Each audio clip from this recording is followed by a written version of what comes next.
China की बात होती है, अमेरिका की बात होती है, रशिया की बात होती है, इंडिया के यूथ के सामने, इंडिया के यूथ पोटेंशियल के सामने ये सब लोग कुछ नहीं है।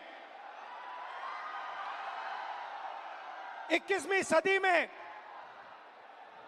एक और चीज हुई है। 21वीं सदी में अगर देश प्रगति करता है तो दो चीजों के बल पे करता है।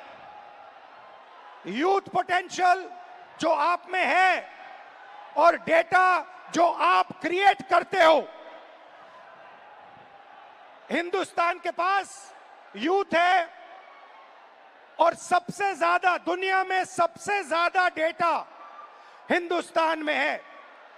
1 गीगाबाइट डेटा प्रति भारतीय प्रतिदिन इस्तेमाल करता है और प्रगति होगी, फ्यूचर होगा तो डेटा और आपके पोटेंशियल पे होगा। युवा plus data is equal to 21st century economy.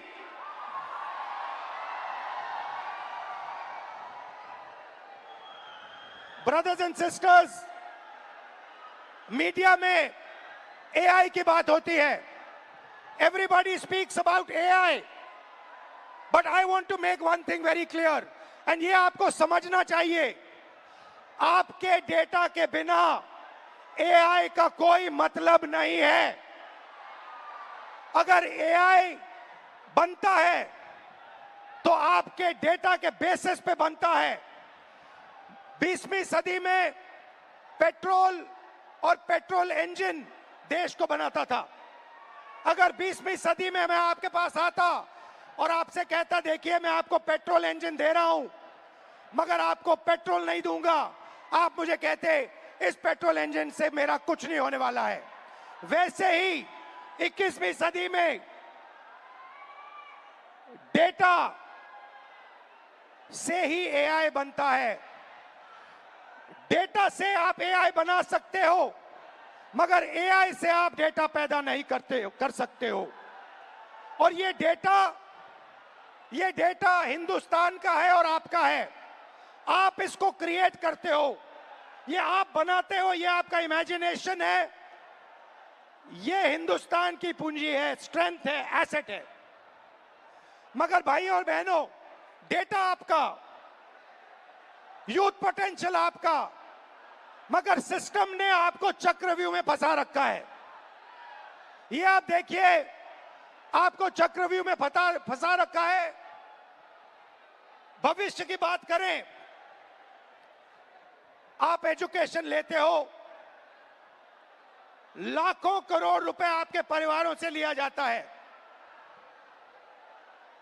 Engineering, medical, post graduate, जो भी आप पढ़ाई करते हो, आपके परिवारों से, आपके जेब से पैसा छीना जाता है, लाखों करोड़ रुपए लिए जाते हैं और फिर आपको एक सर्टिफिकेट दिया जाता है।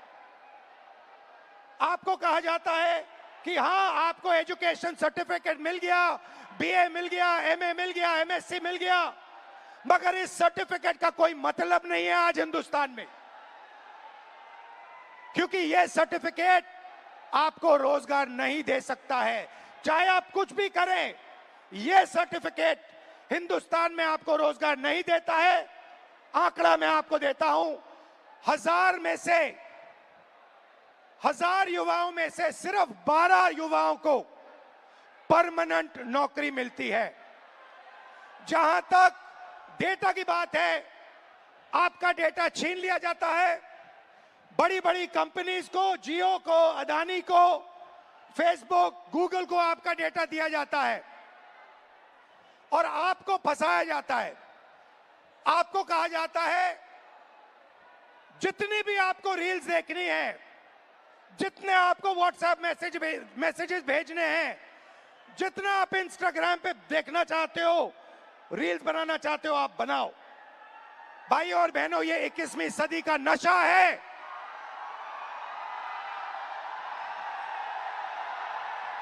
ये 21वीं सदी का नशा है।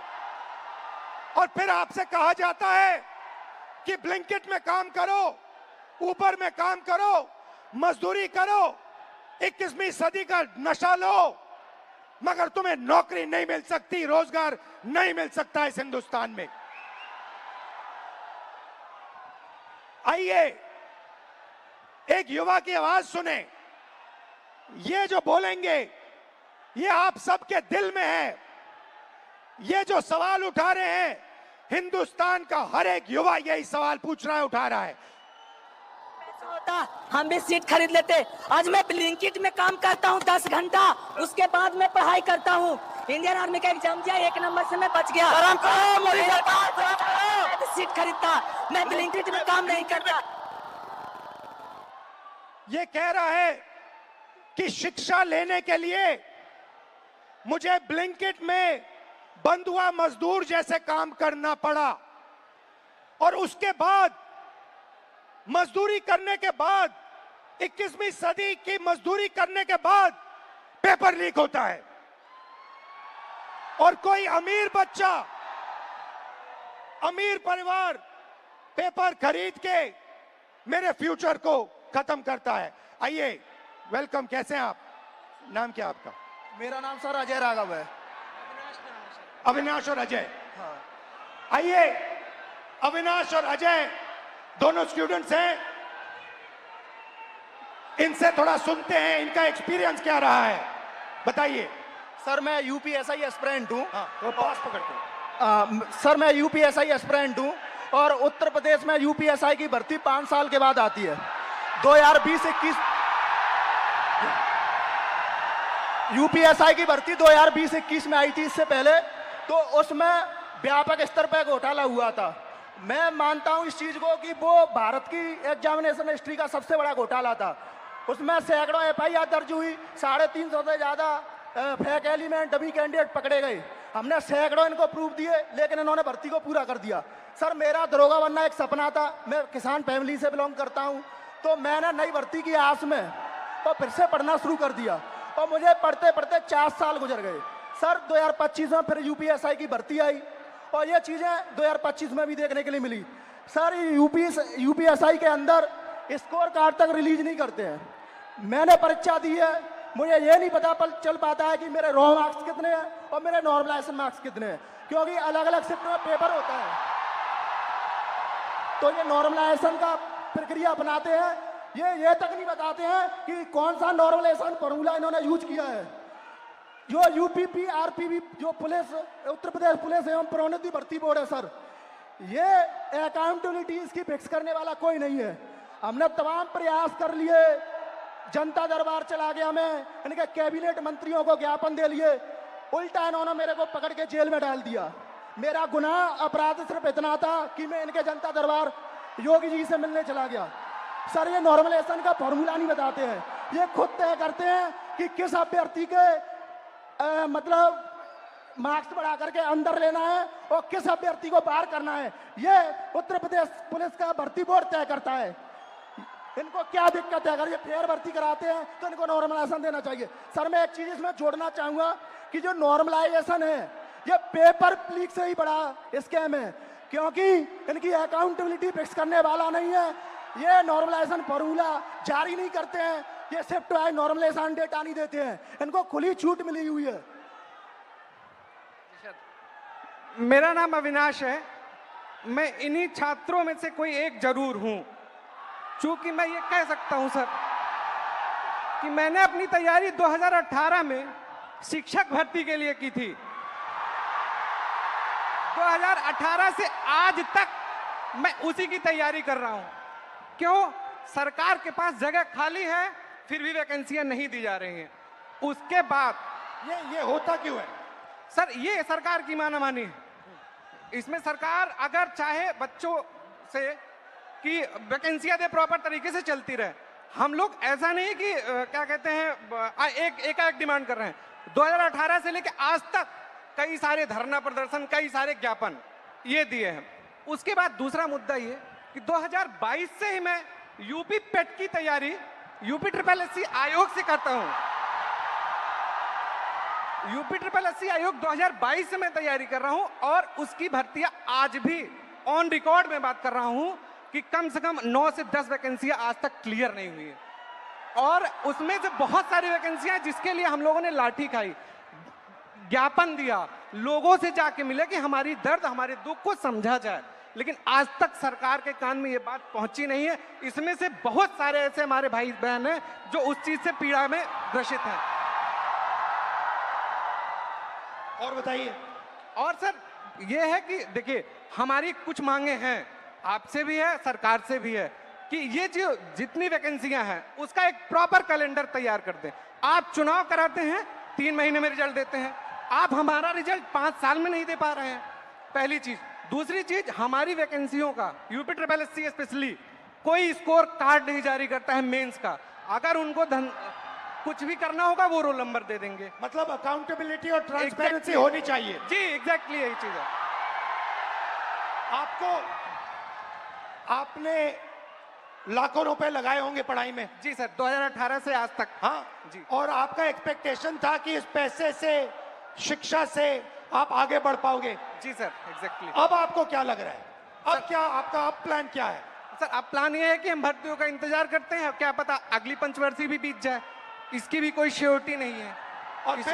और फिर 3-4 बार एग्जाम करते हो, बीच में पेपर लीक हो जाता है। सर ये इशू तो बहुत सारे हैं। अभी एक UPPSC का था, RO का, मैं खुद उसका अभ्यर्थी था। एक बार पेपर हुआ, दोबारा पेपर लीक हो गया था, फिर उसके बाद दोबारा हुआ वो पेपर, लेकिन वो जो हमारा टाइम गया वो हमें कौन देगा? बिल्कुल, जो हमारा टाइम गया, हमारा पैसा। जब आपका पेपर लीक हुआ, आपको क्या फीलिंग आई? अंदर क्या लगा आपको, यार ये क्या हुआ, क्या करें, क्या? मतलब ये होता है ना सर, कभी कभी एग्जैक्टली मैं बता रहा हूँ, उस 10 बाई 10 के कमरे में कभी आप बैठ के सोचिए कि अगर हमारा पेपर लीक हो गया, हम किससे बात करें अपनी, किसको अपना मुंह दिखाएं कि यार अब मेरा इस बार नहीं हुआ, पेपर लीक हो गया, मैं किससे जाके कहूँ? और सालों आपने मेहनत की, घंटों आपने मेहनत की, और 1 सेकंड में पूरा खत्म हो जाता है। सर एग्जैक्टली यही चीजें होती हैं। और ये जो दुख दर्द है, ये मैं नहीं हूं, ये इसमें से जितने खड़े हैं सब लाखों करोड़ों युवा हैं सर। आप हिंदुस्तान के शिक्षा के सिस्टम में बिलीव करते हो? सर प्रेजेंट टाइम में तो बिलीव हमारा नहीं है। नहीं है एग्जैक्टली नहीं है। रीजन, अगर आज 2018 से मैं अब बेरोजगार टहल रहा हूं, कोई स्किल हमें दे दिए होते 2018-17 में, तो मैं कहीं प्राइवेट, फिर सेकेंडरी, इस प्रयागराज में या इस आसपास के इलाकों में हमें कोई ऐसा इशू नहीं है, ऐसे कोई मतलब रिसोर्सेज नहीं है कि मैं प्राइवेट काम कर सकूं, और काम करूं तो वो डेली वेजेस के हिसाब से बहुत कम हो जाएगा। ये आपका क्या है? ये टैटू क्या है? मेरा नाम है अविनाश। अविनाश। आपका नाम है, ठीक है, थैंक यू अविनाश। और कुछ कहना चाहते हो? सर उत्तर प्रदेश में ये पेपर लीक लगातार चल रहे हैं। जब से माननीय योगी आदित्यनाथ जी सरकार में आए हैं, तब से मैं उंगलियों पे गिना सकता हूं सर। 2017 दरोगा भर्ती पेपर लीक, उसके बाद यूपी कांस्टेबल 2018 पेपर लीक, उसके बाद 2020-21 की UPSI भर्ती पेपर लीक, और 2022 का लेखपाल भर्ती पेपर लीक, और 2023 में RO वो भी पेपर लीक, 2023 का कांस्टेबल भर्ती पेपर लीक, और ये स्कोर कार्ड नॉर्मलाइजेशन की धांधली वर्तमान में चल रही है। सर मैं इन्हीं शब्दों के साथ आपका बहुत बहुत धन्यवाद करना चाहता हूं कि आप यूथ की आवाज उठा रहे हैं लगातार, और मैं सर आपसे आशा की उम्मीद के साथ देख रहा हूं, आप इसी तरह हम यूथों की आवाज उठाते रहिए, हम आपके साथ पूरी तरीके से। ये जितना भी यहाँ पर स्टूडेंट दिख रहा है, ये सब आपके साथ है, सिर्फ आपके लिए आया है सर। Thank you. तो आपने सुनी उत्तर प्रदेश के स्टूडेंट्स की आवाज। अब प्रॉब्लम क्या है मैं आपको बताता हूं। प्रॉब्लम है कि आप पढ़ाई करते हो, पैसा डालते हो, मेहनत करते हो, मगर रोजगार के सारे दरवाजे हिंदुस्तान में बंद पड़े हुए हैं, एक दरवाजा खुला नहीं है। दरवाजे कौन से हैं? पहला दरवाजा मैन्युफैक्चरिंग का। आज दुनिया में आपको मेड इन चाइना दिखेगा, मेड इन वियतनाम दिखेगा, मेड इन बांग्लादेश दिखेगा, मगर मेड इन इंडिया नहीं दिखेगा। इसका कारण है नोटबंदी और गलत GST ने हमारे मैन्युफैक्चरिंग सिस्टम को खत्म कर दिया है। जो छोटे व्यापारी रोजगार दिलवाते थे, जो पहले हिंदुस्तान में होता था, leather industry, textile industry, automobile industry, अलग अलग इंडस्ट्रीज में मैन्युफैक्चरिंग जो होती थी, वो सारा का सारा खत्म हो गया है। पहला दरवाजा बंद। दूसरा दरवाजा एंटरप्रेन्योरशिप का, जिसको स्टार्टअप इंडिया कहा गया। स्टार्टअप इंडिया में सबसे जरूरी चीज, आप जैसे स्टूडेंट्स को बैंक लोन, छोटे बिजनेसेस को बैंक लोन, फाइनेंशियल सपोर्ट। भाई और बहनों, हिंदुस्तान के बैंक्स आप जैसे स्टूडेंट्स को 1 रुपया कभी नहीं देंगे। अंबानी अदानी को लाखों करोड़ रुपए देंगे, मगर आपको 1 रुपया नहीं देंगे। 90% स्मॉल और मीडियम इंडस्ट्रीज जो हैं, उनको बैंक लोन नहीं मिलता है। एंटरप्रेन्योरशिप का दरवाजा बंद है। तीसरा दरवाजा, जिसको हम कहते हैं सरकारी नौकरी का, जिसमें आप पेपर लीक का सामना करते हो, उस दरवाजे में भाइयों और बहनों 150 में से एक युवा निकलता है। अगर 150 युवा एग्जाम लेते हैं, सरकारी नौकरी ढूंढते हैं, एक युवा उसमें से निकलता है। पब्लिक सेक्टर, जो पहले 10 साल पहले 14 लाख युवाओं को यह रोजगार देता था, भाइयों और बहनों, पब्लिक सेक्टर को प्राइवेटाइज कर दिया गया है।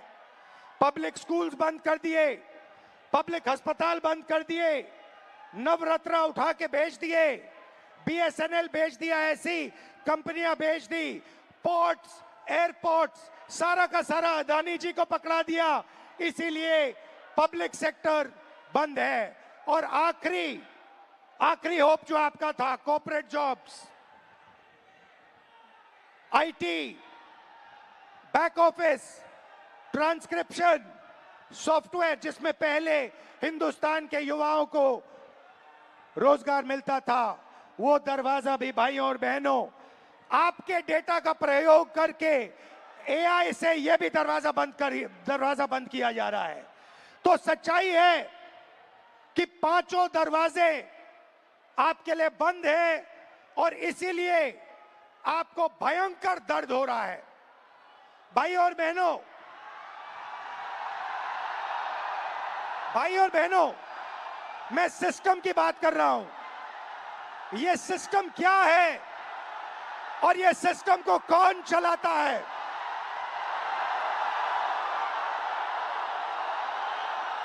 भाई और बहनों, डेटा आपका, दर्द आपका, दौलत इनकी।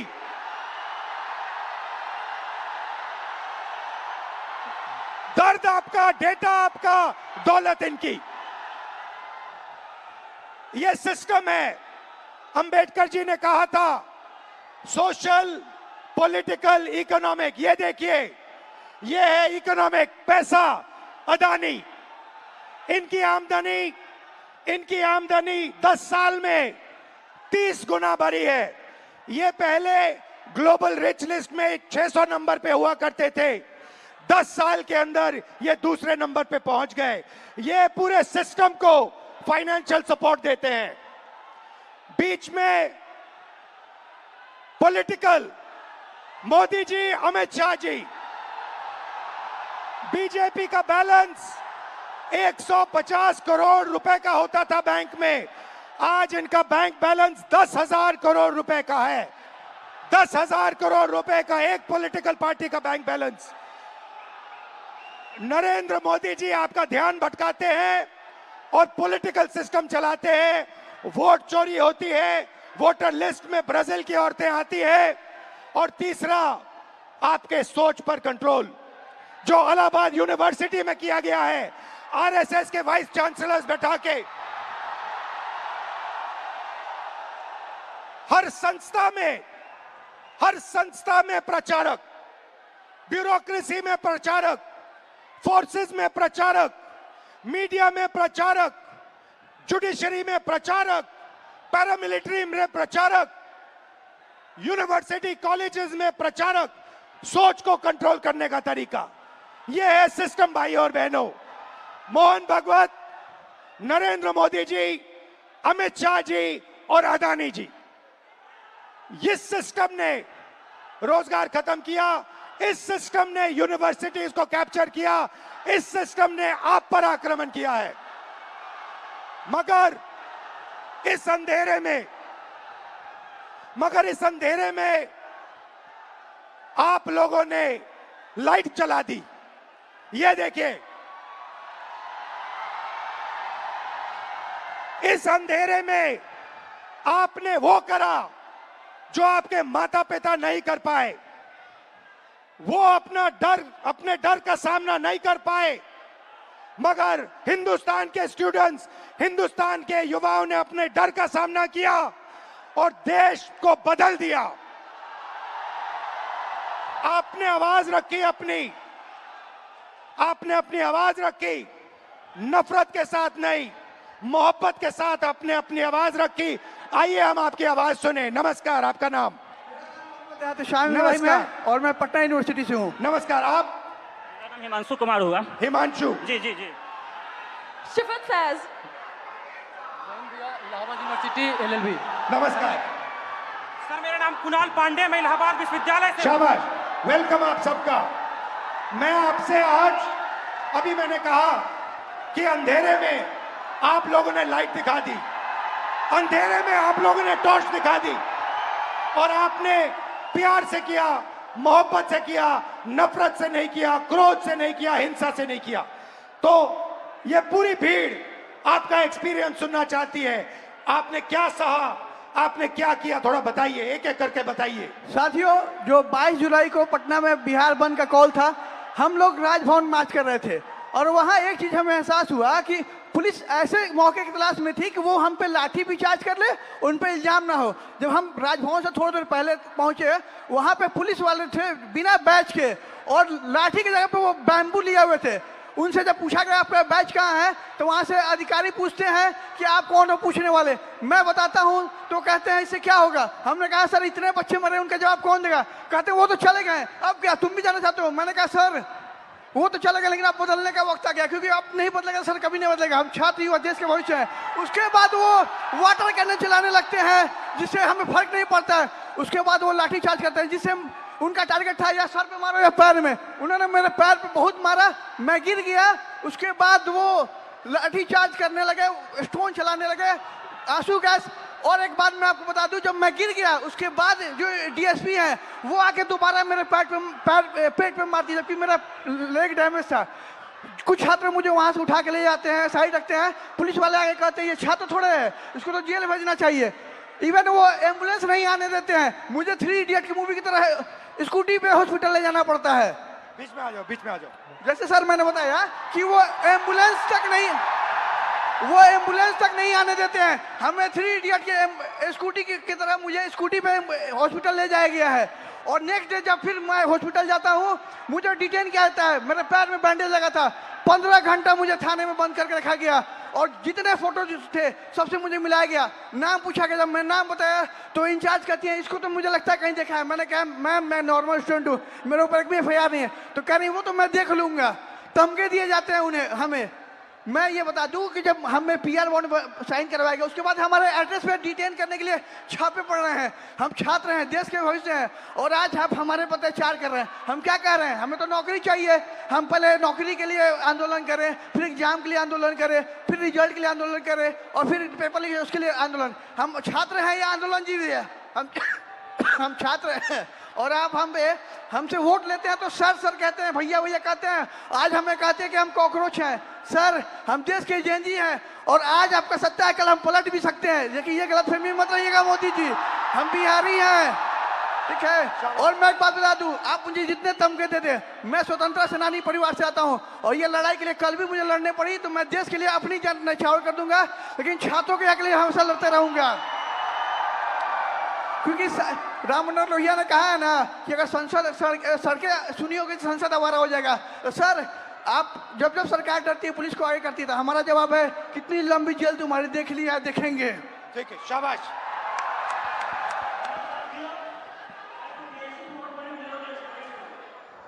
सर मैं मतलब कि मैं बीएड हमारी मम्मी करवाई थी जमीन बेचकर।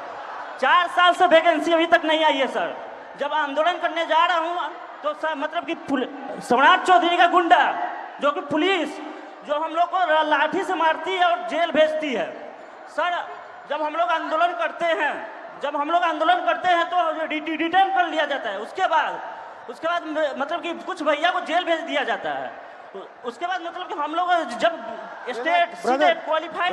रिलैक्स करो, कोई प्रॉब्लम नहीं है, घर में हो अपने, खुल के बोलो, टेंशन मत लो। ये जब मैं पहली बार ऐसे बोला था मैं भी नर्वस था, इसमें कोई प्रॉब्लम नहीं है, खुल के बोलो। सर मैं मतलब state qualified state qualified PG BEd करके आया हूँ, फिर भी 4 साल से वैकेंसी नहीं आई है सर। जब मतलब कि आंदोलन 4, 5, 6 साल से मैं पटना में रहकर पढ़ाई करता हूँ, किसान का बेटा हूँ सर। ये महीना का 10 से 15 हज़ार रुपये खर्चा होता है सर, कहाँ से मम्मी देगी? अब मम्मी टेंशन में चली जाती है।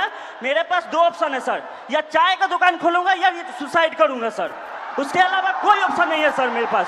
सुसाइड आपका ऑप्शन नहीं हो सकता ब्रदर। मेरे पास बीजी बीएड इतना स्टेट क्वालिफाइड होने के बाद 20,000 का नौकरी भी नहीं मिलेगा सर पूरा इंडिया में। उसके बाद मैं सर जब मतलब कि मम्मी मतलब कि सुनती है कि आंदोलन में गया है तो मम्मी को पानी चढ़ने लगता है सर टेंशन से। उसके बाद सर मतलब हमारे एक मंत्री हैं बिहार के, अशोक चौधरी नाम है सर, वो 56 साल के होकर वो प्रोफेसर बने हैं सर, जो कि नीतीश कुमार के राइट हैंड है सर। वो कैसे बन गए सर? बिना बिठाओ तो इंटरव्यू का कैसे बने सर? एक सीट खा गया सर ये मतलब युवा का। अच्छा आपके फैमिली ने कर्ज लिया? सर जमीन बेच के मतलब बीएड किया हूँ सर। सोच लीजिए कि हम किस लेवल के हैं फैमिली सर। अभी तक 4 साल से वैकेंसी नहीं आई है सर। सोचिए हर महीना सर हम मतलब वैकेंसी डेट निकाला जाता है, लेकिन निकलता नहीं है सर। आज भी सितंबर में एग्जाम का डेट दिया हुआ है, अभी तक फॉर्म नहीं आया है सर। फिर आंदोलन करूंगा, फिर थाना में जमा होऊंगा, लेकिन डरूंगा नहीं सर इस सम्राट चौधरी के गुंडा से। शाबाश शाबाश, बहुत अच्छा बोले। ग्रीटिंग्स टू ऑल, मेरा नाम शिफत फैज है और मैं थोड़ा पास से पकड़ा। ग्रीटिंग्स टू ऑल, मेरा नाम शिफत फैज है और मैं फर्स्ट फीमेल वाइस प्रेसिडेंट हूँ पटना यूनिवर्सिटी स्टूडेंट यूनियन की, इंडिपेंडेंटली इलेक्टेड। जब 20 तारीख को दिल्ली के जंतर मंतर के प्रोटेस्ट के दौरान पुलिस और गवर्नमेंट के थ्रू स्टूडेंट पर ब्रूटली मारा पीटा गया, उन पर वाटर कैनाल्स फेंके गए, उन पर टीयर गैसेस चार्ज किए गए, उसके खिलाफ 22 जुलाई को पटना में स्टूडेंट्स ने प्रोटेस्ट का कॉल दिया। वहाँ स्टूडेंट्स मौजूद हुए और पीसफुल प्रोटेस्ट उन्होंने स्टार्ट किया, लेकिन फिर बिहार पुलिस और बिहार सरकार ने स्टूडेंट के साथ फिर से ब्रूटली ट्रीट किया इस जानकारी के कि वो कौन से पुलिस स्टेशन में है और वो कौन से किस थाने में है। इन सब हमने 23 जुलाई को पेपर लीक के खिलाफ, स्टूडेंट ब्रूटैलिटी के खिलाफ और बिना अनलॉफुल वे में डिटेन होने के खिलाफ एक प्रोटेस्ट रखा अपने यूनिवर्सिटी के कैंपस में। लेकिन हमारे प्रोटेस्ट स्टार्ट करने से पहले ही वहाँ पर पुलिस, सीआरपीएफ और एसडीएम मौजूद थे। सर हम छात्र हैं और हमें एज अ वाइस प्रेसिडेंट मुझे यूनिवर्सिटी के गेट से घुसने नहीं दिया जा रहा था। फिर भी क्योंकि मेरा वो प्रोटेस्ट था, हम लीड करने के लिए जैसे तैसे घुसे। हमारे कुछ फेलोज जो प्रोटेस्ट ज्वाइन करने आ ही रहे थे उन्हें पुलिस गेट से ही भगा देती है और कुछ फेलोज को लाठी चार्ज कर डिटेन कर लेती है बिना किसी मेडिकल ट्रीटमेंट के। उनका सर 10 से 12 घंटा फूटा रहता है पुलिस स्टेशन पे।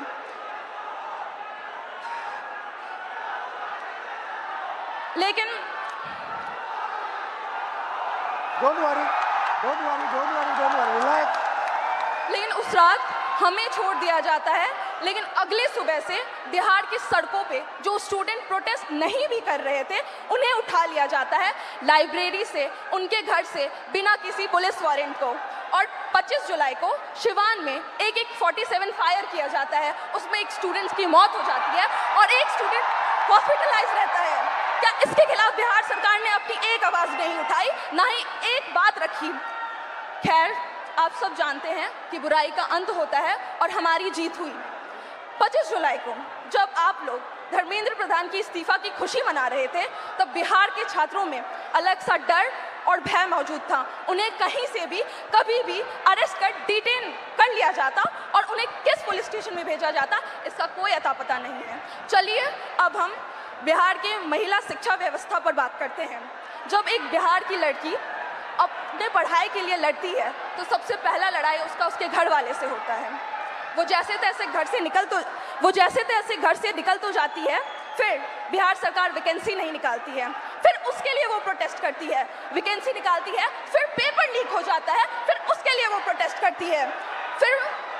करती है, उसी दौरान उन्हें मारा जाता है, डिटेन कर लिया जाता है, अरेस्ट कर लिया जाता है।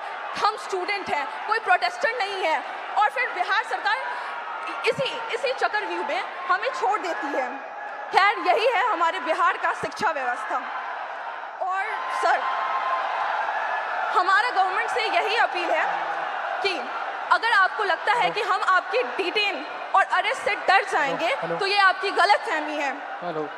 और सर, कल को अगर आप गवर्नमेंट रूलिंग पार्टी बने तो हमें ये एक्सपेक्ट है कि जैसे आप आज स्टूडेंट्स के खिलाफ, स्टूडेंट के साथ खड़े हैं, वैसे कल भी खड़े रहे। बिल्कुल सर, आपसे यही उम्मीद है। थैंक यू, शाबाश। सर, सबसे पहले इलाहाबाद विश्वविद्यालय और पूर्वांचल के हमारे हजारों छात्रों की तरफ से आपको धन्यवाद सर। और सर, मैं सर इलाहाबाद विश्वविद्यालय लॉ फैकल्टी का छात्र हूँ सर, और हमारे यहाँ समस्याओं का अंबार लगा पड़ा है सर। हमारे लॉ फैकल्टी में सर जो लाइब्रेरी है उसमें सर पूरी पानी आती है, मतलब बाढ़ आता है सर। और जब लाइब्रेरी बंद कर दी जाती है, जब हम लोग पूछते हैं कि सर लाइब्रेरी बंद क्यों, तो कहते हैं उसमें करंट का पानी दौड़ता है, बेटा आप बाहर रहो। मतलब सर हमारा बुक जो आता है सर वो हज़ारों की आती है। हम लोग सर पूरी बरसात सीजन में सर हम लोग उस बुक को एक्सेस नहीं कर सकते हैं सर। और हमारे साथी जो सर प्रोटेस्ट पे बैठे हुए पिछले 1 महीने से सर, तो उन्होंने जब उनकी सर बहुत बेसिक मांगे है सर, जो एक ह्यूमन के लिए सर जो चाहिए सर, उनको सर प्रॉपर सैनिटेशन के लिए सर जो प्रॉपर वॉशरूम साफ पानी चाहिए छात्र संघ के लिए, और उन्होंने 400% सर फीस वृद्धि किया है सर। यहाँ हमारे पूर्वांचल के हजारों साथी हैं सर, उनसे पूछिए, उनके बिल्कुल सर 400% सर इका बैग, उनसे पूछिए सर। हमारे घर के सर जो मैक्सिमम इनकम होती है सर 70% से ज़्यादा लोगों के पास वो 8,000 रुपये है सर। और हमारे जो हॉस्टल की फैसिलिटीज और फीस है सर वो 30-30 हज़ार रुपये कर दी गई है, पूरे देश भर में सबसे महंगी सर, सबसे महंगी। इवन उनको जो हमारे जो संघ के आका ऊपर के बैठे हुए सर, उनका कार्यक्रम विश्वविद्यालय में होगा, लेकिन हम बच्चे अगर जा करके कहें कि मैम, या फिर हमारे जो DSW सर है उनसे कहें कि हमारा डिबेटिंग सोसाइटी है, कुछ कल्चर है, आप एक प्रोग्राम करवा दो, तो हमको सर 15-20 ज्ञापन देने पड़ते हैं। उसके बाद भी हमें मिलते हैं सिर्फ ताने कि तुम लोग मतलब कुछ नहीं करो। पानी के लिए सर जब हम लोग DSW कार्यालय गए, उनसे कहें कि सर वाटर कूलर में कीड़े आते हैं, तो वो कह रहे हैं कि विश्वविद्यालय पानी पीने की जगह नहीं है, आप घर से पानी लेकर के आओ, यहाँ पे पानी नहीं पिया जाता है, आपको जो भी करना है बाहर करो। सर 24 घंटे हम लोग क्या कि लाइब्रेरी को आप 24 घंटे ओपन करो, हम लोग पढ़े, तो वो कह रहे हैं कि 8 घंटे करते हैं, उसको किए, फिर उसके बाद वो कह रहे हैं कि 24 घंटे लेकर पढ़ कर क्या करोगे, कौन सा कलेक्टर बनना है तुमको, आप बताइए सर। अब हमारे इलाहाबाद से सर, इलाहाबाद विश्वविद्यालय से सर इतने सारे प्रधानमंत्री निकले, इतने मुख्यमंत्री निकले, और वहीं पे छात्र संघ को सिर्फ इसलिए बंद कर दिया गया है क्योंकि गरीब घर के लड़के कभी भी राजनीति में ना आ पाए और बड़े घर के लड़के आकर के जो है सो उसको सत्ता संभाले।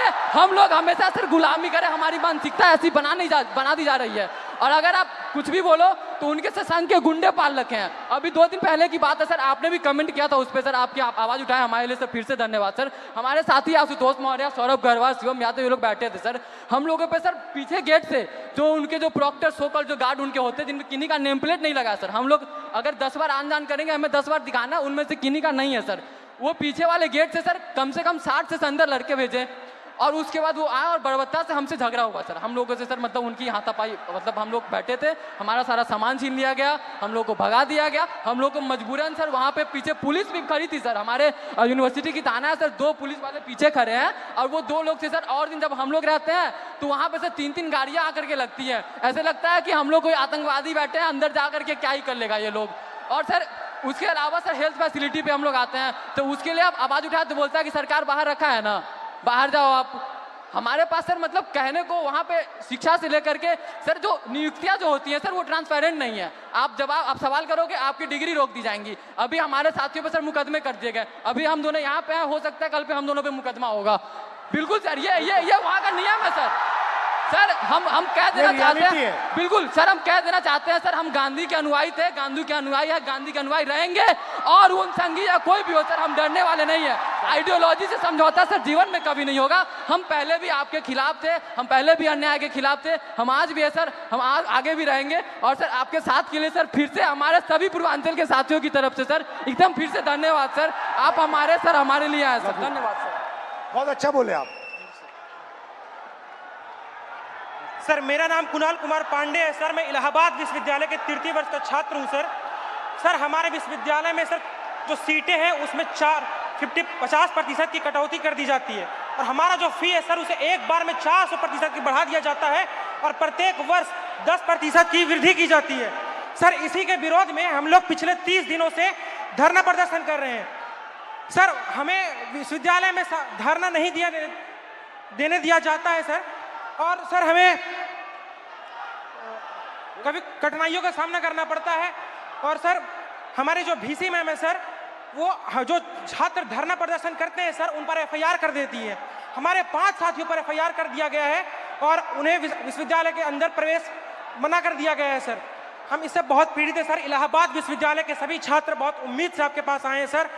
मुझे पता है मैं यहाँ से जाऊंगा, कल मेरा भी निलंबन हो जाएगा, मेरे पर भी FIR हो जाएगा, लेकिन मैं अपने VC मैम से कहना चाहूंगा, मैम मैं इलाहाबाद विश्वविद्यालय का छात्र हूँ, ना मैं निलंबन से डरता हूँ, ना मैं AK-47 से डरता हूँ।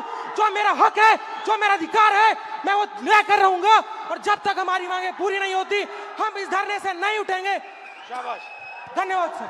Very good, thank you, thank you.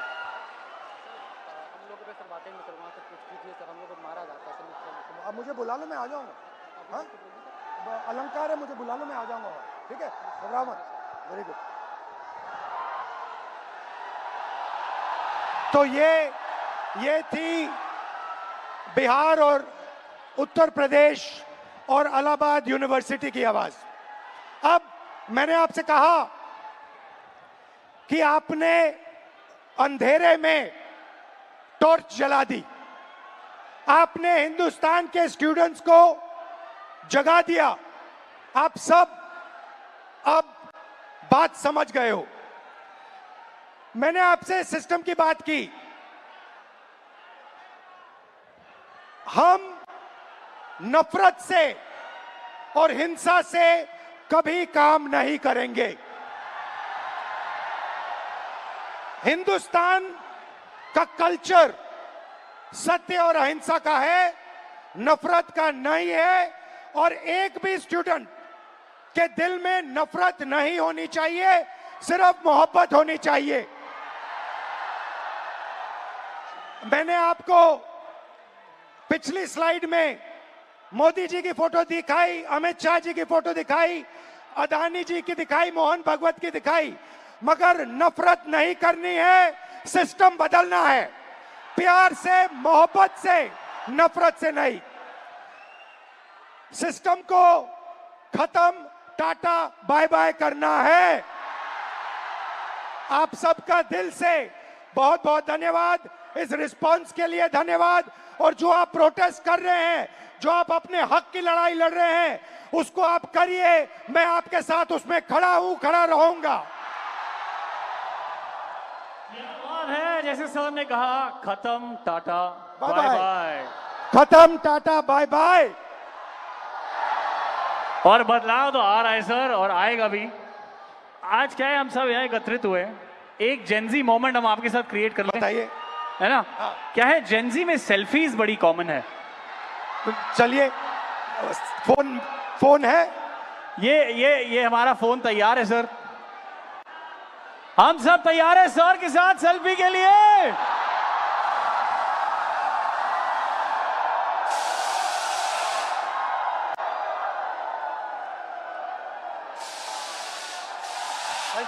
Thank you so very much. Lovely.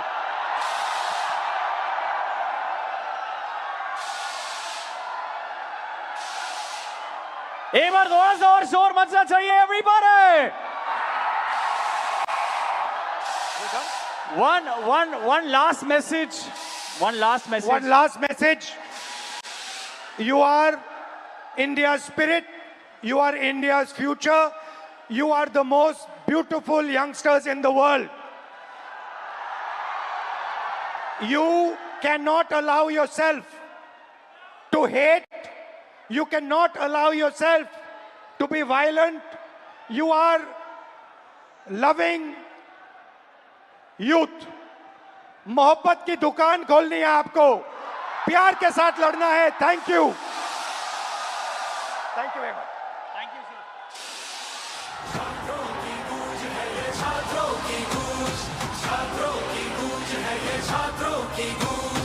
हमें सुधारनी है गलतियां बिके हुए ईमान की, हमें उठानी है वो बात जो युवा के सम्मान की, हमें संवारनी है राह कल के हिंदुस्तान की. बहुत हुआ चलो युवा, हाथ से हाथ जोड़ के जंजीर अन्याय की तोड़ के, झूठ तेरे सब धोखे और नहीं अब चल पाएंगे.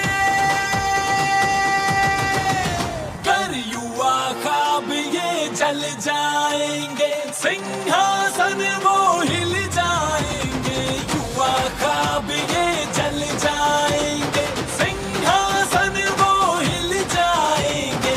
छात्रों की गूंज है ये, छात्रों की गूंज, छात्रों की गूंज है ये, छात्रों की गूंज. सिस्टम बदलने के लिए छात्रों की गूंज, शिक्षा व्यवस्था